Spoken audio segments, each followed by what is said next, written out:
Vamos agora falar de um novo anime dessa temporada que foi uma boa surpresa e que, vamos dizer assim, fez jus a toda a staff, que é Undead Girl Murder Farce. E aqui temos mais um anime do nosso querido... Pô, o Shinichi Omata mudou de nome, né? Ou melhor, mudaram o nome do Shinichi Omata aqui no My Anime É, List. é porque ele sempre usa pseudônimo também. Então, às vezes é Shinichi Omata, às vezes é Mamoru Hatakeyama, mas é o cara que fez Kaguya. É isso que você tem que saber. Tá, mas aí qual é o nome verdadeiro? Ou a gente nunca saberá o nome verdadeiro dele? Eu acho que o nome verdadeiro dele é Mamoru Hatakeyama, tem que ver Ah, depois. tá, Hatakeyama. Então, Hatakeyama vindo novamente para fazer um belo anime. E aqui temos um bom anime de mistério que usa bastante figuras. Seria não mitológica, eu esqueci o termo certo. Seria da literatura, né? De várias literaturas. Aqui você Não tem. deixa de ter uma mitologia. Elas são figuras folclóricas. Do folclore Isso! tanto japonês Ah, quanto literatura. folclore europeu ali. Acho que mais foco na Inglaterra, se eu não me engano. Sim, sim. E aqui a gente tem a Aya. E Inglaterra. Oh, claro. Só pra completar, é da Inglaterra mesmo. Mas vai pegar a França e a Alemanha também. É Europa em geral, né? Sim, sim. E Tem bastante contra os europeus aqui. Mas o plot inicial a gente tem a Aya, que ela é uma detetive imortal que literalmente perdeu o corpo. Ela só tem a cabeça dela, mais estranho que seja isso. E ela está à procura de alguma forma de ela conseguir morrer de fato, né?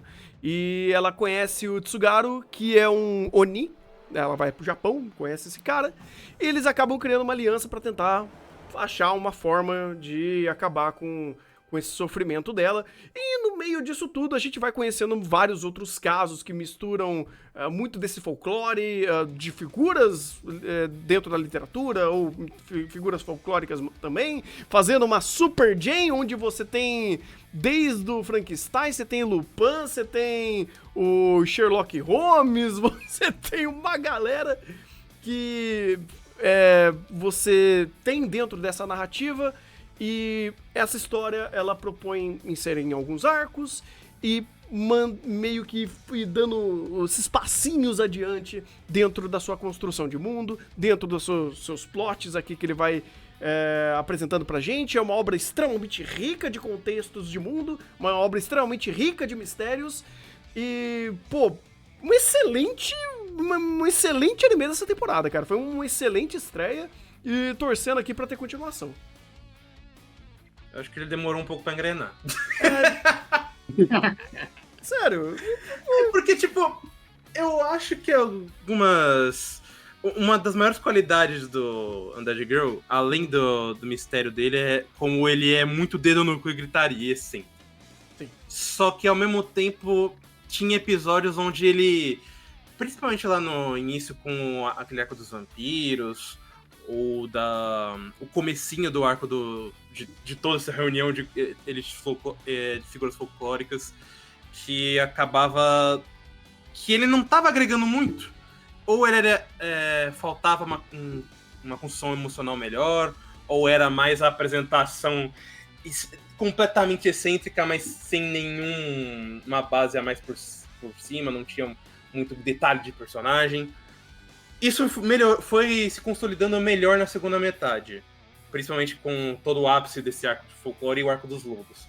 Mas de início, eu achava eles assim... Eles fluíam bem, eles tinham uma boa direção, os personagens, principalmente o Tsugaru, pra mim, conquistou meu coração, porque ele é muito farofeiro. Mas eu tava sentindo falta de um quê a mais. Beleza, ele é excêntrico, e daí? Que temos animes excêntricos e alguns são uma merda. Você tem a mais de me agregar além de um diretor muito bom.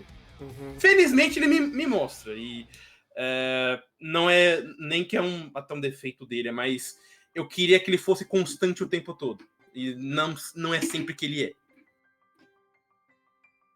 é. Isso é verdade. Ele tem uma inconstância grande em alguns aspectos, ou até produção, infelizmente, peca um pouco nisso.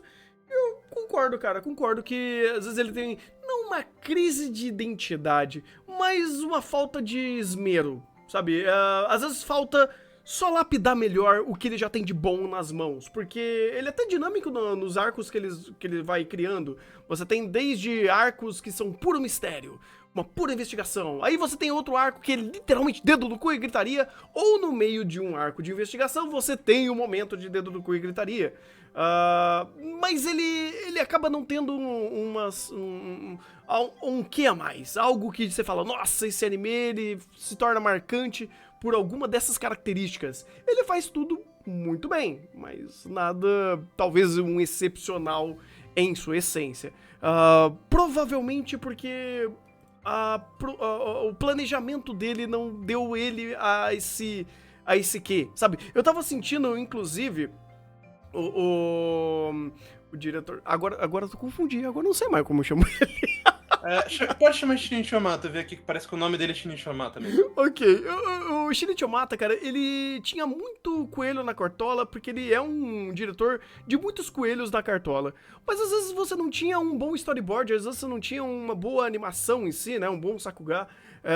Faltava sempre alguma coisa pra fazer o negócio acontecer, ou até mesmo alguma ideia que ele colocou não saía brilhante ou não saía tão interessante assim. Teve uma montagem de imagens, eu acho que foi no penúltimo episódio, que parece que o negócio foi composto no Movie Maker, que era um monte de quadradinho fechando. Eu falei, gente... Aquelas transições de cena, de acho que fechamento de episódio. Sim. Que era um fade ou um arrasta completamente seco. Obrigado por lembrar, inclusive, os fechamentos de episódio de Undead Girl, pra mim, é realmente o único problema dessa série, porque nenhum é bom. Ou eles terminam do nada, ou eles terminam com o pior cliffhanger possível, cara. É muito tosco. Não, pois tá, eu concordo que esse daí eu acho que é o tendão de Aquiles mesmo. Mas algumas ideias, tipo, só não estavam meio que lapidadas. Talvez eu entenda, melhor colocar dessa forma, a ideia das transições do Movie Maker. Mas o negócio ficou tão esquisito, sabe? Você olha Shinichi Yamata em Kaguya, você fala, cara, você tem o Dream Team na mão. Tu tem o Dream Team na mão, você faz o que você quiser. Você olha até, eu acho que, tirando o Kaguya, que ele trabalhou bem pra caralho, tirando o Rakugoku, porque, meu Deus do céu, né, aquilo lá é... não dá nem pra pegar como exemplo. Um bom exemplo, o episódio que ele trabalhou em Slime 300. Pô, dava esse que a mais, sabe? Ele tinha um controle melhor da produção como um todo. Aqui parece que não tinha tanto. Parece que às vezes fazia, não fazia. E ele tava parecendo o Grandcast, sabe? Quando ele tava fazendo o Grandcast, que às vezes ia, às vezes não ia. E Murder Farce sofreu um pouco com esse problema de produção. Mas em roteiro, principalmente de como ele elaborava a questão da dinâmica dos mistérios, das dinâmicas de investigações, cara, é um negócio assim que eu achei fantástico. Porque ele tem uma qualidade muito grande dentro desse tipo de obra, que é você conseguir elaborar um cenário, que esse cenário seja crível dentro das regras do seu mundo, você consegue trazer óticas de perspectiva de personagens que faça sentido ele ter aquela perspectiva ou aquela informação naquele momento, você traçar um entendimento com uma linha de raciocínio com que um personagem fazia isso, a Aya era literalmente o personagem pra fazer isso, e ela fazia muito bem, e no meio desses processos levantar hipóteses, suspeitas, errar, sabe? E eu gostava muito dessa dinâmica, porque poucas obras têm isso. Até o Léo que se convidou pra vir pra cá, então, Léo, você conhece mais desses estilos de obra? O que Murder Farce fez e que essas outras obras, geralmente de mistérios, mais temáticas, mais históricas, conseguem também ter essa qualidade nesse storytelling? Então, uma coisa que me chamou muita atenção em Undead Murder Farce foi o tipo de roteiro que ele usou durante os mistérios, por exemplo. Uhum. Ele usou por exemplo, eu acabei vendo esse anime umas 3 vezes pra pegar algumas nuances que me deixaram na dúvida. Tanto que no último episódio eu falei, ok, era essa nuance que eu tava na dúvida que ele me matou, que era o quê? esse anime me lembra muito um roteiro de um livro da Agatha Christie. Porque praticamente nos dois mistérios que tem, eles usam uma forma que... eu tô meio nervoso, né? Mas vamos lá. Relaxa, relaxa. É o gênero Who Did It, que traduzindo quem fez isso, praticamente. Assim, mas todo mistério usa isso. Usa, mas o da Agatha Christie ele é mais restrito. Por quê? Eu vou usar o exemplo do primeiro mistério, por exemplo, dos vampiros. Eles setam qual vai ser o cast, que é o quê? É o Aya, deixa eu pegar aqui, que é muito personagem. Não, é basicamente a família dos vampiros que você tem uma situação de assassinato e você só tem basicamente a família de vampiro e 2 humanos ali que poderiam ser suspeitos por causa que eles não são vampiros e seria, quase uma heresia um vampiro matar um vampiro, sabe? E outros inimigos naturais que os vampiros já têm que seriam potencialmente culpados por fazer esse assassinato. Então você já tem uma trama sendo amarrada por essa ideia do que é um vampiro. Então você já joga, digamos assim, a perspectiva tanto de quem tá investigando quanto do espectador de falar, pô, tem tantos potenciais inimigos aqui que tornar o vampiro, né, tipo alguém da própria família, um potencial inimigo é muito mais improvável. E aí você tem que elaborar melhor o porquê disso pra você explicar se essa trama vai trabalhar com esse inimigo oculto ou não. Sim, porque a primeira coisa assim, que ele citou, o local do crime é a casa. Basicamente. A casa, vamos dizer, a casa barra terreno. Certo? Segundo, ele já vai citar eles são os suspeitos. É o mordomo, os vampiros, tudo. Beleza? A partir daí, ele já vai, sabe, eu vou levantar eu vou observar todas as hipóteses possíveis, eu vou tentar isso tudo exprimir para sair aqui. É isso que aconteceu. Tanto que quando o Tano estava vendo, que já era... Acho que era o começo, né? O pessoal lá, o culpado é o mordomo. E isso é uma armadilha que muita gente cai quando lê algum livro de mistério. Assim, muita gente, e como muita gente pressupõe, sabe? É o mordomo, tá, próximo. Virou clichê Não. até. Só Sim, é um clichê de terror. Terror não, de mistério, perdão. Terror também, né? Eu não sei. Virou clichê por causa do detetive, ainda por cima. Né?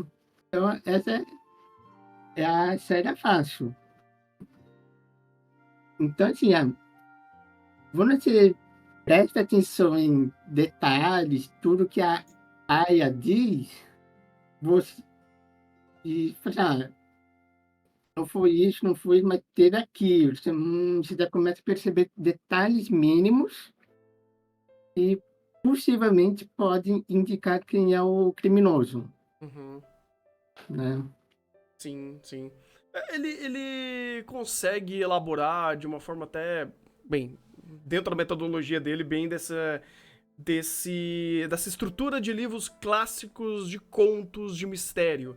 E, pô, faz todo sentido, inclusive, temático com a história, porque ele é uma obra que se recalca a isso. Pô, ele tá trazendo Sherlock Holmes, ele tá trazendo Lupin, ele tá trazendo algumas figuras, tipo Jack... Estripador, ou um monte de outras figuras que ele remete toda essa ambientação, ou até mesmo essa leitura de como ele vai seguir a sua história.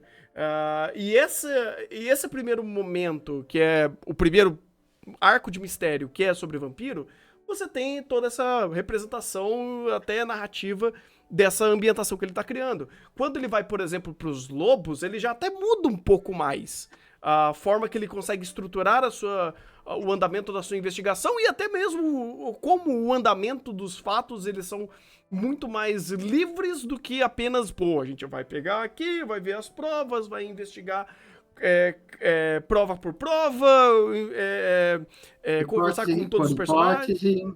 Sim, sim. Então, é até interessante quando vai pro último arco, sem dar spoiler, obviamente, mas como a coisa vai acontecendo de uma forma muito mais livre, porque não é um caso acontecendo, são alguns outros casos acontecendo que dificultam até a situação da ação, né? E torna o personagem e coloca alguns desafios pro personagem para ele conseguir tanto conciliar a ação que ele pode tomar naquela situação para não agravar o caso e também na investigação e no entendimento da trama. Aquele arco, inclusive, eu acho que é o que em roteiro, em narrativa, assim, traz pra superfície toda a qualidade de roteiro de Murder Farce. Porque ele consegue elaborar um mistério interessante junto com uma sequência de ações que quebra a zona de conforto dos personagens. Isso é muito interessante e bem dinâmico como ele conseguiu fazer. Mas o primeiro arco, realmente, ele é bem mais instrutivo em dar esse passo a passo pra gente.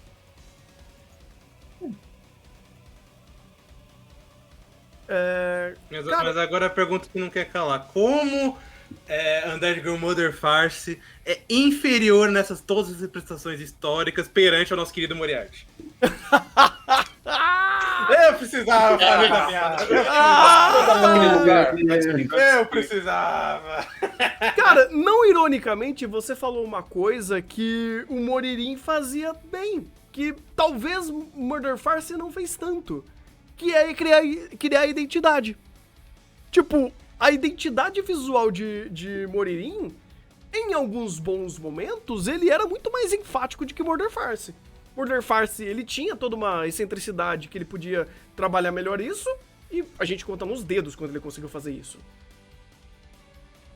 Sim, mas é porque aquilo, o Murder Farce não ironicamente foi pro caminho mais difícil. Porque, apesar de toda a excentricidade, ele tentava manter uma estética um pouco mais pé no chão. Moriarty, ele já jogava pro mal da caralho, então... Era a cena idiota, mas era a cena idiota com mais detalhes e cor que você podia imaginar, então ficava na tua memória, por mais péssima que fosse. Eu poderia dizer assim que... É que o título... O Murder Farce, ele vai dar mais atenção ao Moriarty, acho que mais pro fim. Eu não sei, vai ser como assim... Esse é o boss final, sabe? Pois é, porque tem um próprio Moriarty aqui também, né? Então até essa dinâmica tá aqui. Porque assim, Murder Farce vai pegar muitas coisas mitológicas, vampiros, lobisomens, então praticamente o nível de dificuldade vai aumentar conforme for indo, né? Uhum. Sim, sim. Porque assim, o primeiro vilão da primeira temporada é o Moriarty. E o que vai ser o resto, então? Quem é o próximo vilão? Uhum. Entende? Sim, Vamos guardar o melhor pro final.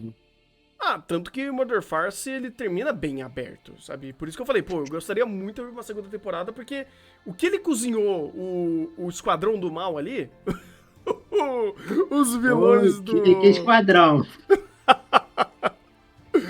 O Esquadrão do Mal é muito forte, tanto que a Legião do Mal. A Legião do Mal.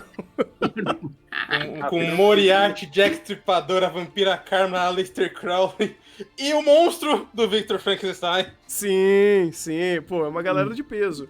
Que, ele tem muito cartucho ainda, cara. Eu não sei como tá o material original, tá em andamento ainda, Mas ia ser muito individualmente. bem-vindo uma segunda temporada fácil, cara.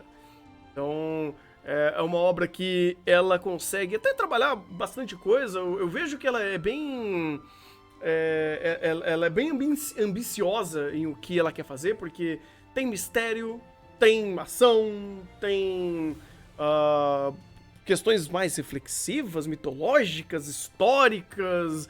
Você tem uma abrangência narrativa muito grande em Murder Farce, e ele consegue trabalhar muito bem esses alicerces que ele propõe. Então foi uma boa experiência, foi um bom anime, mas ele tinha, sabe aquele a mais de, pô, você tinha tanto mais possibilidade que você podia ser só um dos melhores do ano, sabe? Você podia ser. Eu acho que ele ainda é, mas é tipo... Não ironicamente isso demonstra os problemas de anime atual, sabe? Tipo, ele é, por méritos inclusive, porque tipo, principalmente o roteiro ele faz bastante coisa, Sim. mas... não é um anime que pessoalmente vai ficar tanto assim na minha memória, só que também não temos muitas opções.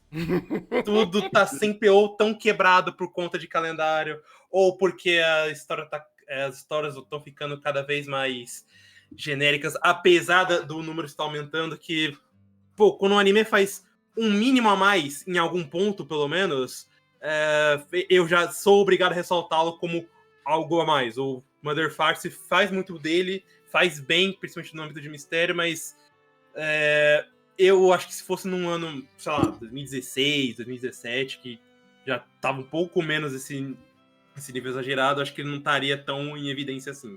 Uhum. Acho que é aquela coisa.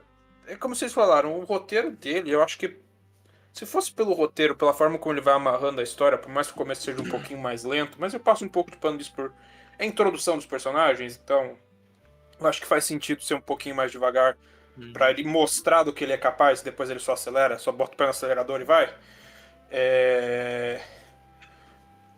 Eu acho que por roteiro ele, sei lá, pelo menos pra mim ele acaba sendo memorável. Pô, é uma ideia muito, muito, muito, muito ambiciosa o que ele tá fazendo, de pegar os heróis das histórias de mistério contra os vilões, ou os antagonistas das histórias de mistério, querendo ou não. A trupe da Gen do Mal acho que é basicamente isso. São dos contos clássicos de mistério, você pega ali os vilões, ou as figuras antagonistas, os vilanizadas, e coloca eles daquele lado de lá. E é uma história muito ambiciosa amarrar isso tudo. E o modo como ele faz, sem ficar extremamente caricato, como o Rafa puxou aí, o Moririm da vida, né? Eu acho que é memorável por si só, porque eu não lembro de outra obra que desse estilo, que pegou uma proposta tão ambiciosa e conseguiu fazer um roteiro muito bom que nem o Murder Farce fez. E querendo ou não, conseguindo fazer, tipo, não se restringindo aos contos clássicos a qual ele referencia, criando histórias novas, criando mistérios novos. Os elementos, esses personagens que eles referenciam, eles estão lá como personagens, como trejeitos, mas não necessariamente como as histórias deles propriamente ditas, né? A gente não tá vendo os contos de Sherlock Holmes ou a história do Frankenstein. A gente tem referências a tudo isso, mas você tem uma narrativa própria. Tudo bem, esteticamente, eu considero a estética dele bonita, bem feita. Ela é diferente do padrão de anime genérico que a gente tem na temporada, mas daí falar isso é botar a régua embaixo da crosta terrestre, né? O padrão que a gente tem de anime hoje é o Isekai genérico Kirito Face 0.5, né? Porque a gente evoluiu o padrão de character design em anime. Mas, sei lá, que eu não sei se pra vocês também bateu isso, mas eu acho que o nome Shinichi Omata acaba talvez sendo o principal ponto de, entre aspas, decepção desse anime. Não no sentido de decepção, mas tipo, o homem tá aí e você tem um negócio muito bom. Não é excepcionalmente memorável eternamente, ele é só muito bom. Eu acho até um pouco injusto, na verdade. Eu tô assim, tendo um flashback do que eu acabei de falar, talvez eu tenha sido um pouco injusto com ele. Mas é porque, sei lá, nome Shinichi Omata, você vai esperar uma das produções mais megalomaníacas da temporada. E aqui foi... Olha como é ruim isso, mas só uma produção muito boa. É esquisito. Eu sou chamada de boa, nem muito boa. Porque principalmente a animação ali quebrava bastante.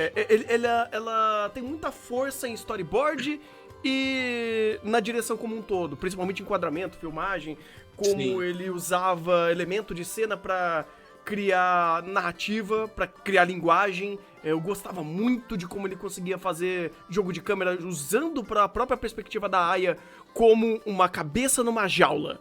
Como que eu vou utilizar enquadramento de câmera e como eu vou filmar cenas utilizando esse elemento que eu tenho em cena e elaborar isso de forma criativa. Cara, ele usava e era incrível. Eram enquadramentos assim maravilhosos. Mas, pô, cara, de novo, eu só tava esperando o melhor anime do ano, talvez, quem sabe? Porque de roteiro ele entregou. Mas aí é que tá, pô. Isso é a coisa mais normal do mundo. Porque, querendo ou não, principalmente quando são nomes muito grandes ou muito merdas, tá? O universo também é válido. Pega temporada passada com, ou no caso, né, a temporada que a gente está avaliando, o Nanatsuma. Tinha o diretor de Chaos Dragon. Pô, com o nome daqueles, você olha e fala, pelo amor de Deus, isso aqui é pra jogar no lixo. Aí você vê ele fazendo um trabalho decente e já é algo completamente inesperado. Sim. Aí você chega aqui, pô, Shinichi Omata é um dos melhores diretores dos últimos anos. Ele fez um trabalho ótimo. Mas eu não queria um ótimo, eu queria um excelente. Por quê? Porque em outros trabalhos ele fez, principalmente os mais marcantes dele, como o Kaguya, ele fez excelente. Então fica meio complicado essa linha de perspectiva. Eu, por exemplo, nessa temporada atual, eu estou tendo esse problema com Pluto. Rapaz, mas essa pedrada veio depois. Exato, essa pedrada veio depois, mas essa é uma questão de puramente... Por que eu tô tendo esse problema? Porque é o nome do Urasawa. Faz sentido. Porque quando eu ouço Urasawa, eu penso, uma história excelente, eu vejo, não, a história é ótima. Mas eu não queria um ótimo, porra! Não, faz sentido, cara. É porque Mother Farce, eu acho que ele não teve excelência em tudo. Porque em âmbito narrativo e de pacing, por mais que lento, por mais lento que seja o começo, cara, foi um trabalho, assim, excepcional. E, de fato, uma das melhores histórias de investigação, de mistério que a gente teve durante muito tempo, sabe? Poucas obras, ultimamente, dos últimos anos, nesse nicho, é tão bom quanto Murder Farce. Mas eu não posso dizer da mesma forma da produção em geral, que tem concorrentes tão bons quanto. Mas, de novo, eu não quero ficar chovendo no molhado aqui e apenas dizer que talvez é meio babaca da minha parte querendo um pouco mais, mas eu também quero ser um pouco mais feliz com animes. E quando você tem o Murder Farce, que ele é tão brilhante em roteiro, tem um nome tão incrível quanto o Shinichi Omata aqui, esperar que ele seja um pouquinho a mais, talvez é só querer ver o copo um pouco mais cheio do que vazio aqui, né? E também tem outro detalhe pra mim, porque eu acho também que gênero de mistério e suspense tem dado uma decaída nesses anos, porque, querendo ou não, eles seguem principalmente uma forma de elemento episódio, os melhores que a gente lembra. Sim. E você vê uma série... Então, você vê uma série com uma narrativa um pouco mais linear, que é sólida e que é recente, que é Pluto, por exemplo, eu ainda acho ele bom, mas ele é tipo o quê? 2014, 2015 ele começou? Isso aqui é uma história bem mais recente, 2018, 2019. Então, você vê um gás a mais que você não vê em outras séries, que tendem até ter essa mesma ideia, só que ser episódica, ou com uma trama muito óbvio. Aqui ele tem um negócio um pouco mais caleidoscópico que, beleza, a gente tem o ponto focal que é a Legião do Mal. Mas tem um monte de outra coisa acontecendo que a gente tem que investigar. Mas ao mesmo tempo isso se engatilha. Então é um roteiro muito mais interessante do que esse padrão que se segue no caso de anime e mangá. Visual novel ou outras mídias eu já vejo que ainda se mantém mais diferente. Faz sentido. Pô, cara, eu vou até concluir aqui pensando um pouco mais. Eu tinha dado um 9 inicialmente, Mas eu acho que o teto de Murder Farce era um pouco maior pra dar um 9. Eu acho. É mais a nossa expectativa, se para pensar. Pois é. Vai que o nome.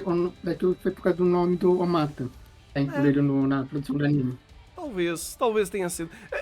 Não só isso, cara, mas eu acho que a própria obra, principalmente de roteiro, respaldou tanta coisa que o gap da produção ele foi um pouquinho mais prejudicial, sabe? Eu não sei se eu mantenho esse 9, cara. Eu acho que 9 tá ficando muito alto. Eu mantenho o meu 8 tranquilo. A série é boa, inclusive, recomendo, mas é porque ele realmente... Assim, talvez um dos 8 mais sólidos da temporada, mas é porque ele também é isso, porque ele podia ser mais e não foi. Pois é, eu acho que eu vou ficar com 8 também, cara. Eu acho que o gap que ele teve ali, sabe, de um 8 a um 9, mas... cara, eu tô reclamando de barriga cheia. Eu sei que eu estou reclamando de barriga cheia. E que bom que eu estou reclamando de barriga cheia. Tem outro fator, inclusive, que o Heavy Metal comentou aqui. Pô, a temporada foi uma merda, convenhamos. Quando a gente tem um anime finalmente bom, a gente olha e fala, pô, mas esse anime tá fazendo mais do que o que deveria ser só bom. Eu queria dar mais, mas não dá. Mas é porque também tem outro fator. Eu sou... não é pau mandado, fã do Shinichi Ohata. Lambe bolas. Isso! Então, cara, eu esperava um pouquinho mais. Eu sei que a culpa não é necessariamente dele. Mas ainda assim, quando um nome forte desse tá numa série, você imagina que toda a equipe, todo projeto esteja alinhado ao que a gente geralmente vê que o Shinichi faz. Pô, você tem Kaguya, você tem o super trunfo aqui, que é o Showageiro Kuraku Goshinju. Você tem até um que também não tava nesse nível, mas também teve alguns bons momentos, que foi Grand Quest Senki. Mas por isso que eu falo, pô, eu não queria ver um Grand Quest Senki de novo, de produção, porque de roteiro definitivamente não. Grand Quest não tem esse roteiro, nem de longe.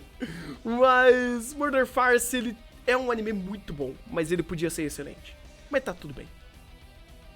Thunder tá que nem a Maid em Murder Farce com o coisa da vampira. Queria que fosse melhor, mas não conseguiu. Oh, meu Deus do céu. Se você souber. Vocês estão com 8, eu vou dar um 9. O problema... Vocês acharam ruim, problema de vocês. Pra mim... pode ser o 9, tabela de baixo do 9? Pode até ser, mas eu acho que merece. Não só porque a temporada foi um lixo completo. Quase completo. Teve bom... Pô, eu acho que a gente tem a briga entre o primeiro ou o segundo melhor anime do ano essa temporada. Não dá pra dizer que foi um lixo completo.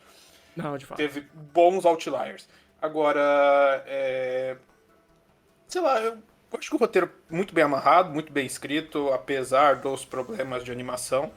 E eu acho que acho que dá pra dar o benefício da dúvida à obra, principalmente em função dela ter acabado em aberto e a forma como ela acabou, principalmente em função do arco final. Sim, concordo. E Léo, e contigo, como que você fica com ele? Olha, eu ainda mantenho o meu 9. Né? Apesar dos defeitos que o Murder Farce tem, eu ainda mantenho meu 9, porque para mim é um mar de referência da literatura europeia, né? Eu estava... Mas comentei ontem, portanto, assim, eu estava ficando meio que megalomaníaco com essas referências, porque assim, eu olhava coisa aleatória, aparecia coisa que ia direto para Murder Farce. Falei, porra, aí referências vão ficar gigantes disso. Né? Sim. Assim, uma pergunta, vocês querem que eu dê algumas curiosidades de alguns personagens? Eu fiz umas anotações aqui, se quiser. O cara, acho que ficaria meio complicado, porque... Não, se quiser, eu visito e mando num arquivo. Não, depois. pode mandar. Qualquer coisa eu coloco junto com as referências aqui, porque a gente meio que já estourou o limite de tempo aqui, só foi a conversa. Tudo Mas bem, é a tudo bem. vida. É, Então tá aqui nas Mas é referências, mais anotações sobre Murder Farce, porque facilmente viraria um chá com spoilers se a gente tivesse tempo, mas a vida tá viraria, corrida. Tá viraria.